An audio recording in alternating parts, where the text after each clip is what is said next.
Gutom na naman ba kayo mga kayo pips? Napalipad nga ulit tayo sa Ormoc City para food trip na nagsasarapan seafoods, barbecue at grilled chorizo. Kaya nga pagdating pa lang natin ay dumiretso na tayo sa Triple G Finger Lickin Barbecue. At sigurado nga mga kayo pips na masarap ang foods nila dito dahil nabigyan lang naman sila ng award ng kanilang governor sa paggawa ng best grilled chorizo at barbecue. Kaya kita nyo naman mga kayo pips, takam na mga kasama ko o paano food trip na tayo. Yo, what's up mga K-Pips? Nandito nga tayo ngayon sa Triple G Finger Lickin Barbecue na matatagpuan sa Tuog Highway, Barangay Kugon, Ormoc City.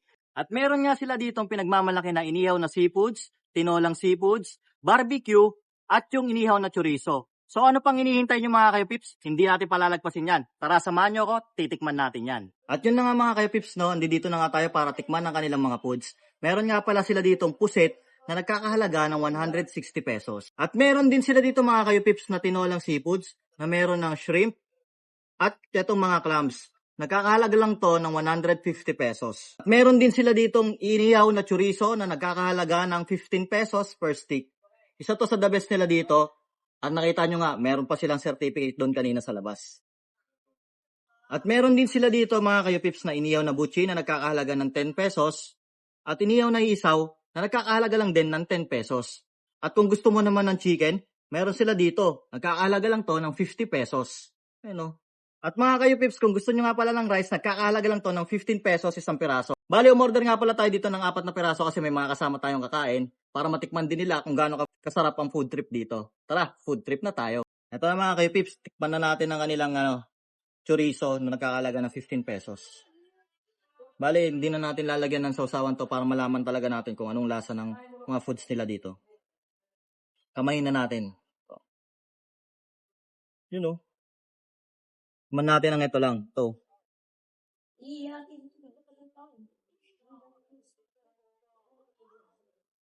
Yung chorizo nila dito, lasa mo yung pagka-grilled niya, yung pagka-roast niya.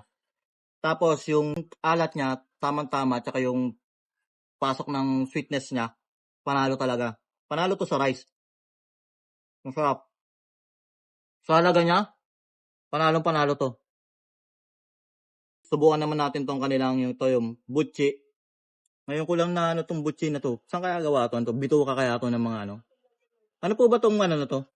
Butchi. Sa bituka ng manok. Bale, paano siya ng manok sa loob, laman loob din ng manok. Tikman natin.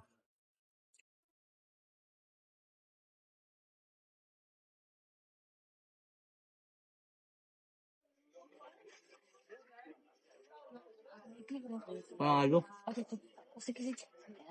Ang sarap mga kayo. Yung timpla ng barbecue nila dito, hindi mo pagsisisihan. Kasi malasang-malasa siya. Kahit sa meat lang ng ano niya, kahit sa meat pa lang, malasang-malasa na siya. Pasok na pasok. Solid. At syempre mga kayo, syempre hindi natin palalagpasan yung kanilang tinola. Hindi magpapahuli yung tinola nila dito. Ito yung masasarap sa mga luto ng mga taga Visayas at Mindanao. Yung kinamatisan, tawag nila dito tinola. Kuha tayo sa baw. Kuha tayo nga tayo sa ito mga kayo pips, tignan natin.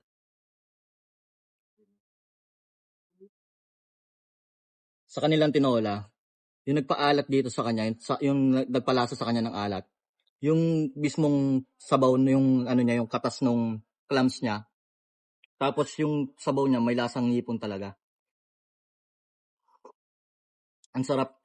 Kahit kamatis lang yun, pasok na pasok siya. Hindi mo pagsisisihan talaga to yung mainit na sabaw tapos yung gantong mga food trip. Nako, sigurado mapaparami. At tingnan nyo naman, pinagpapawisan pa ako. So, sobrang sarap. Mahalo. Ito yung clams nila, kamay na natin. Yan Press ka talaga, malalaman mo talaga na kung nandito ka sa probinsya, fresh kang seafood sa makakain mo. Lalo na kung nandito ka sa Ormoc at saan parte man ng Visayas sa Mindanao. Nako, solid ang food trip mo. At yun na nga mga K-Pips, pag napadayo kayo dito sa Ormoc City, dayuhin nyo na tong Triple G Finger Lickin Barbecue. Solid ang foods dito, hindi kayo magsisisi. Good evening, madam. Ano nga po pala yung pangalan nyo at yung pangalan ng store nyo? Ako po si Karen. Ang pangalan po ng store namin ay Triple G Barbecue. Saan po located yung store niyo, madam? Ang address po dito ay Tuog Highway, Barangay Cogon, Ormoc City. Anong oras po nag-o-open yung store niyo at nagko-close? Open po siya Monday to Sunday from 7 a.m. hanggang 10 p.m. Madam, pwede po ba nating i-invite yung mga tao po na hindi pa po nakakakain at gustong maka-food trip dito sa store niyo?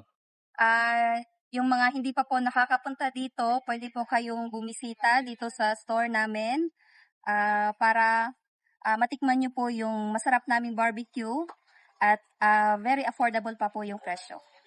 Thank you po, madam. Thank you po.